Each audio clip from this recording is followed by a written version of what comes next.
Nhar it-tnejn jiftħu l-applikazzjonijiet ta' sejħa l-offerti għal proġetti f'dar fil-Belt Valletta li fiha it-tradizzjoni tgħid li kien jgħix Mattia Preti. F'konferenza tal-aħbarijiet is-Segretarju Parlamentari għall-Ippjanar Michael Falzon innota kif it-titolu li se jingħata huwa ta' 65 sena e kif din il-binja tinsab fi stat ħażin u teħtieġ ħidma sostanzjali biex titranġa. Innota l-potenzjal ta' dan il-post fuq żewġ sulari li ħares fuq il-port ta' Marsamxett. Post li l-iskop tiegħu se jibqa' miftuħ skont l-idejat tal-offerenti. Għaldaqstant il-post jista' jintuża kemm għal skopijiet turistiċi, kulturali jew oħrajn. Irringrazzja wkoll is-Segretarju Parlamentari José Herrera li tiegħu kienet din l-idea fi żmien meta kellu f'idejh id-Dekasteru tal-Kultura.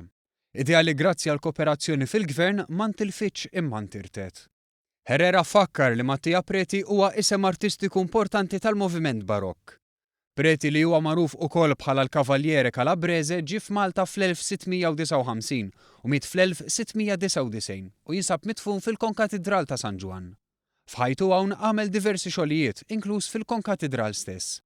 Għaldaqstant bir-riġenerazzjoni ta' din id-dar ta' valur kulturali u storiku, anke din iż-żona tal-Belt tingħata spinta importanti l quddiem. Fil-fatt, is-Segretarji Parlamentari tennew li dan il-proġett isib postu sew fl-ambitu ta' riġenerazzjoni li tinsab għaddejja minnha l-Belt Valletta.